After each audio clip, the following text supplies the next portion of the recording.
بہت زمانے پہلے اللہ کے نبی حضرت ابراہیم عراق کی سرزمین میں رہتے تھے۔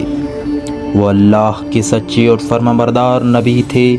انہوں نے پوری زندگی لوگوں کو ایک اللہ کی عبادت کی دعوت دی، مگر ان کی زندگی میں ایک بڑی آزمائش یہ تھی کہ ان کے ہاں اولاد نہیں تھی۔ سالوں کی دعاؤں کے بعد اللہ تعالیٰ نے انہیں ایک بیٹے کی خوشخبری دی۔ یہ ننھا بچہ حضرت اسماعیل۔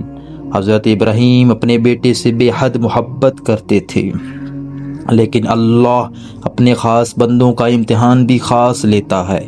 ایک دن اللہ تعالیٰ نے حکم دیا کہ اپنی زوجہ حضرت ہاجرہ اور ننھے اسماعیل کو ایک ویران اور سنسان میدان میں چھوڑ آؤ۔ وہ جگہ آج کی مقدس سرزمین مکہ تھی۔ اس وقت وہاں نہ پانی تھا، نہ درخت تھا، نہ انسان تھا۔ حضرت ابراہیم اللہ کے حکم سے حضرت ہاجرہ اور حضرت اسماعیل کو وہاں چھوڑ کر واپس آنے لگے۔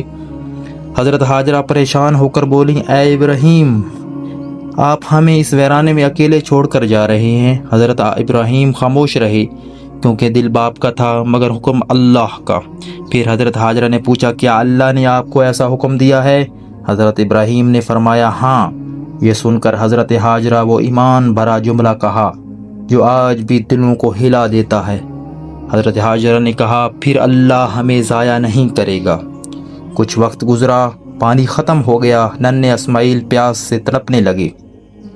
ماں کا دل بے چین ہو گیا۔ حضرت ہاجرہ پانی کی تلاش میں دوڑیں۔ وہ ایک پہاڑی پر چڑھیں جس کا نام تھا صفا، مگر پانی کہیں نظر نہیں آیا۔ پھر وہ دوسری پہاڑی کی طرف دوڑیں جس کا نام تھا مروہ۔ وہ 7 مرتبہ صفا اور مروہ کے درمیان دوڑتی رہیں۔ ایک ماں اپنے بچے کی پیاس کے لیے بے قرار تھی۔ تب اللہ کی رحمت جوش میں آئی۔ ننھے اسماعیل کے قدموں کے قریب زمین سے پانی کا چشمہ پھوٹ پڑا۔ یہ تھا مقدس زمزم، آب زمزم کہتے ہیں ہم آج اسے۔ حضرت ہاجرہ خوشی سے پانی سمیٹنے لگیں اور کہنے لگی، زمزم۔ زمزم کا مطلب ناظرین ہے رک جا، رک جا۔ یہی پانی آج تک جاری ہے اور کروڑوں لوگ اس سے شفا حاصل کرتے ہیں۔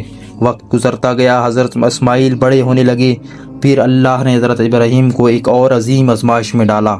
انہوں نے خواب دیکھا کہ وہ اپنے بیٹے اسماعیل کو اللہ کی راہ میں قربان کر رہے ہیں۔ نبیوں کے خواب سچے ہوتے ہیں۔ حضرت ابراہیم نے اپنے بیٹے سے کہا، بیٹا، میں نے خواب دیکھا ہے کہ میں تمہیں ذبح کر رہا ہوں، تمہاری کیا رائے ہے؟ ننھے اسماعیل نے جواب دیا، ابا جان، جو اللہ کا حکم ہے وہ کر دیجئے، انشاءاللہ آپ مجھے صبر کرنے والوں میں پائیں گے۔ یہ جواب سن کر آسمان بھی جھوم اٹھا۔ باپ نے بیٹے کو لٹایا، چھری چلانے لگے، مگر اللہ نے حضرت اسماعیل کی جگہ جنت سے ایک دمبا بھیج دیا۔ آج جو پاکستان میں کل عید الاضحیٰ منائی جائے گی، وہ اسی کی حضرت ابراہیم کی سنت پر عمل ہوگا۔ اللہ نے فرمایا، ابراہیم تم اپنی آزمائش میں کامیاب ہو گئے۔ یہ وہ عظیم قربانی ہے جس کی یاد میں آج بھی مسلمان عید الاضحیٰ پر قربانی کرتے ہیں۔ بعد میں حضرت ابراہیم اور حضرت اسماعیل نے مل کر اللہ کے گھر خانہ کعبہ کی تعمیر کی۔ وہ دیواریں اٹھاتے جاتے تھے اور دعا کرتے جاتے تھے، اے اللہ ہماری یہ خدمت قبول فرما۔ آج دنیا بھر کے مسلمان اس کعبہ کا طواف کرتے ہیں، اس کی طرف رخ کر کے نماز پڑھتے ہیں، اس گھر کی حاضری کی تمنا رکھتے ہیں۔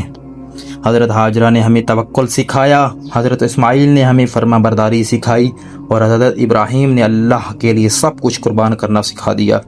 یہ قصہ ہمیں بتاتا ہے کہ جب بندہ اللہ پر مکمل بھروسہ کر لیتا ہے تو ویران زمینوں سے بھی زمزم کے چشمے نکل آتے ہیں۔ اگر آپ بھی حضرت ابراہیم کے ایمان اور حضرت ہاجرہ کے صبر سے محبت کرتے ہیں تو اس ویڈیو کو ضرور شیئر کریں، دل سے لکھیں لبیک اللہم لبیک۔ جزاک اللہ۔